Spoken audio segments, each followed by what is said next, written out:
नमस्कार दोस्तों, स्वागत है आप सभी का हमारे यूट्यूब चैनल योजना ऑनलाइन फॉर यू पर।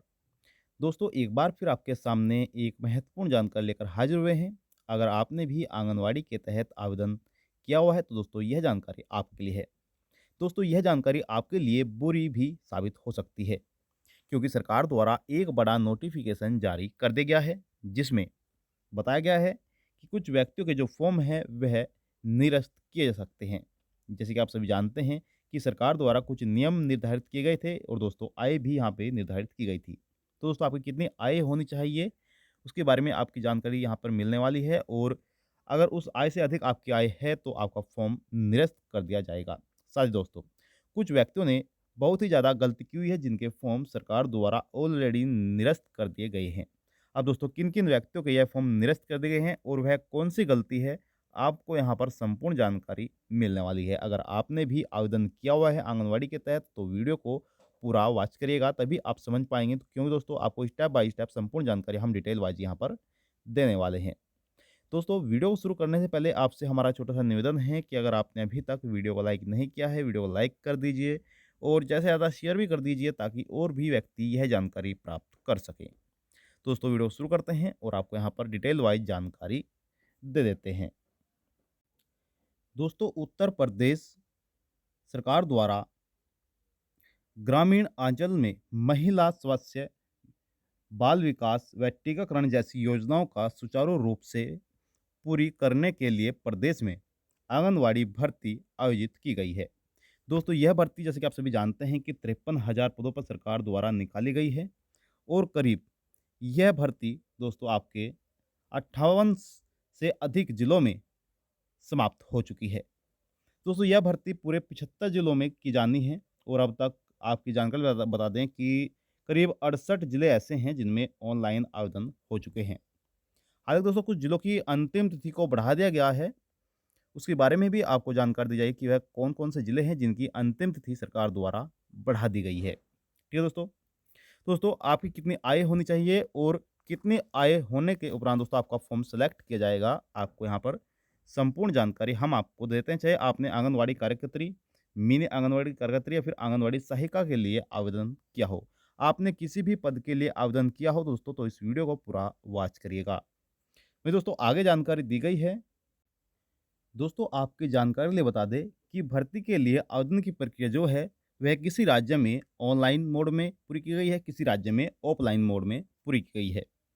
दोस्तों, सभी राज्यों की अलग-अलग जो दस्तावेज हैं, वे निर्धारित किए गए हैं और अलग-अलग ही नियम बनाए गए हैं। लेकिन दोस्तों, यहाँ पर बताया गया है कि केवल यह भर्ती उन्हीं व्यक्तियों के लिए है, जो व्यक्ति गरीबी रेखा से नीचे यापन करते हैं। यहाँ पे उन्हीं व्यक्तियों का, उन्हीं महिलाओं का यहाँ पर सिलेक्शन होने वाला है, जो गरीबी रेखा से नीचे यापन करते हैं। दोस्तों, सरकार द्वारा जो गाइडलाइन जारी की गई थी, उसमें बताया गया था कि जो सबसे पहले चयन होने वाला है, वह उन्हीं महिलाओं का होने वाला है, जो विधवा होगी, परिपक्वता होगी या फिर तलाकशुदा होगी। साथ ही दोस्तों, जो गरीबी रेखा से नीचे यापन करती है, उन्हीं महिलाओं का यहाँ पर सबसे पहले चयन किया जाएगा। वहीं दोस्तों आगे जानकारी दी गई है कि अब मेरिट लिस्ट के आधार पर उम्मीदवारों का चयन किया जाएगा। जी हाँ दोस्तों, यहाँ पर जो भी सिलेक्शन आपका होने वाला है, वह मेरिट के आधार पर होने वाला है। जिनके अधिक अंक होंगे, उनका सिलेक्शन यहाँ पर किया जाएगा।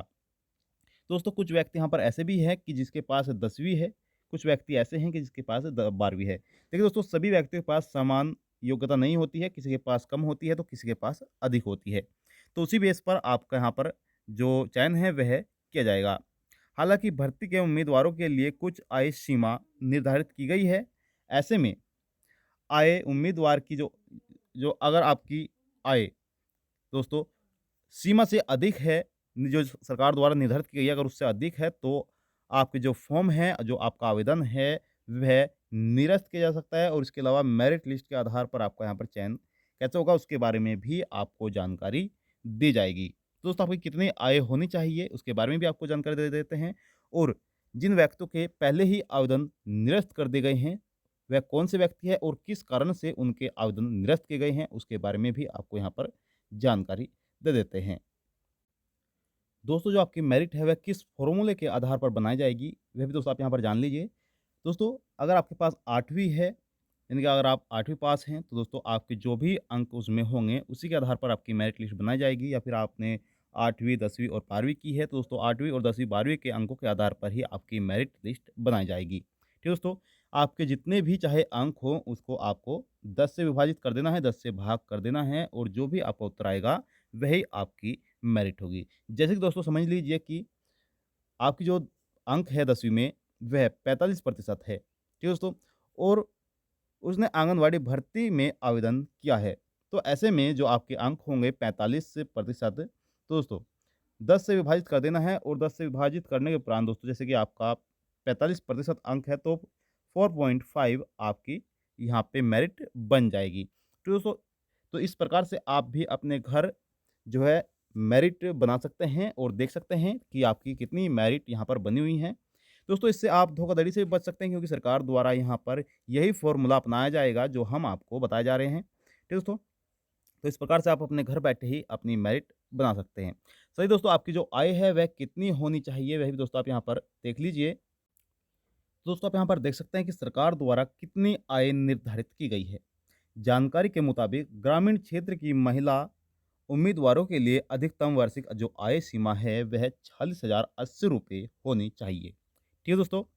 जबकि अगर आप शहरी इलाके से हैं, तो महिला उम्मीदवारों की जो आय है वह दोस्तों 56,460 रुपये आपकी यह वार्षिक आय होनी चाहिए। दोस्तों अगर आपकी इतनी आय है तो आपका सिलेक्शन सरकार द्वारा कर लिया जाएगा। अगर इससे अधिक है, तो आपका फॉर्म जो है वह दोस्तों निरस्त हो सकता है। ठीक है दोस्तों? हालाँकि यहाँ पर वीरता नियमों के आधार पर छूट भी मिलेगी कुछ व्यक्तियों को। ठीक है दोस्तों? अब बात करते हैं उन व्यक्तियों की जिनका फॉर्म रिजेक्ट हो चुका है। दोस्तों अगर आपकी इतनी आय है तो आपका सिलेक्शन यहाँ पर हो पाएगा और जिनका पहले से ही फॉर्म रिजेक्ट कर दिया गया है, वह किस गलती से हुआ है और क्यों हुआ है उसके बारे में भी हम आपको यहाँ पर जानकारी दे देते हैं। तो देखिए दोस्तों, जैसे कि आप सभी जानते हैं कि सरकार द्वारा पहले ही गाइडलाइन जारी की गई थी, जिसमें बताया गया था कि अगर आप अपना फॉर्म भरते हैं और फॉर्म भरते वक़्त उसमें आप कोई गलती कर देते हैं, तो और उस फॉर्म को आप सबमिट कर देते हैं, तो दोस्तों उसमें आप दोबारा से कोई भी क्रिएशन नहीं कर पाएँगे। ठीक है दोस्तों? तो ऐसे ही कुछ व्यक्तियों ने गलती की हुई है कि अपने फॉर्म को भरते वक़्त उसमें कोई मिस्टेक की है, जैसे कि जल्दबाज़ी में अपने नाम की स्पेलिंग गलत कर दी है। ठीक है दोस्तों? अपना डेट ऑफ बर्थ गलत कर दिया है या फिर उन्होंने किसी कारणवश अपना जो फॉर्म था वही गलत भर दिया है, तो दोस्तों उन व्यक्तियों का फॉर्म सरकार द्वारा निरस्त कर दिया गया है। ठीक है दोस्तों? फिर बात आती है कि उन व्यक्तियों का भी फॉर्म यहाँ पर निरस्त कर दिया गया है जिनके डॉक्यूमेंट्स में जो डिटेल होती है, वह मैच नहीं हो पा रही है। जैसे कि दोस्तों आपका आधार कार्ड हुआ, आधार कार्ड में बहुत ही ज़्यादा मिस्टेक पाई जा रही है। कुछ व्यक्तियों के आधार कार्ड में जो नेम है, उसमें नेम की स्पेलिंग में मिस्टेक पाई जा रही है और उनकी डेट ऑफ बर्थ जो है, उसमें गलती पाई जा रही है। यानी कि दोस्तों, आपके आधार कार्ड में कुछ और आपकी डेट ऑफ बर्थ है और जो आपके 10वीं की मार्कशीट है, 12वीं की मार्कशीट है, जो यानी कि अन्य जो आपके मार्कशीट है, दस्तावेज़ हैं, उनमें अलग डेट ऑफ बर्थ आपकी पाई जा रही है। यानी कि दोस्तों, आपके जो दस्तावेज़ हैं, उनमें सेम आपकी जानकारी नहीं है, जानकारी आपकी उसमें सेम नहीं है, तो इसलिए आपके जो फॉर्म है, सरकार द्वारा रिजेक्ट किए जा रहे हैं। और जिन व्यक्तियों का जो बायोडाटा है वह सभी दस्तावेज़ों में सेम है, उन सभी का यहाँ पर सिलेक्शन सरकार द्वारा कर लिया जाएगा। दोस्तों अगर आपने अभी तक आवेदन नहीं किया है और आप आवेदन करना चाहते हैं, तो आप अपने ज़िले के लिए आवेदन कर सकते हैं क्योंकि अब भी 4 ज़िले ऐसे हैं जिनमें दोस्तों ऑनलाइन आवेदन चल रहे हैं। दोस्तों इन 4 ज़िलों में कुछ ज़िलों की अंतिम तिथि सरकार द्वारा बढ़ा दी गई है और कुछ ज़िले ऐसे हैं जिनमें हाल ही में आवेदन किए गए हैं। दोस्तों सबसे पहले बात करते हैं कि वह ज़िला कौन-सा ज़िलो जो हाल ही में नया जोड़ा गया है। तो दोस्तों वह ज़िला आपका मुज़फ्फ़रनगर है। जी दोस्तों, आपका मुज़फ्फ़रनगर यह नया ज़िला है जिसमें ऑनलाइन आवेदन किए जा रहे हैं। इसकी अंतिम तिथि की बात करें तो दोस्तों 26 अक्टूबर इसकी अंतिम तिथि सरकार द्वारा निर्धारित की गई है। अब दोस्तों बात करते हैं उस ज़िले की जिसमें सरकार द्वारा अंतिम तिथि को आगे बढ़ा दिया गया है। दोस्तों वह ज़िला आपका गोरखपुर है। जी दोस्तों, गोरखपुर आपके ज़िले में जो ऑनलाइन आवेदन की प्रक्रिया थी वह आगे बढ़ा दी गई है। ठीक है दोस्तों?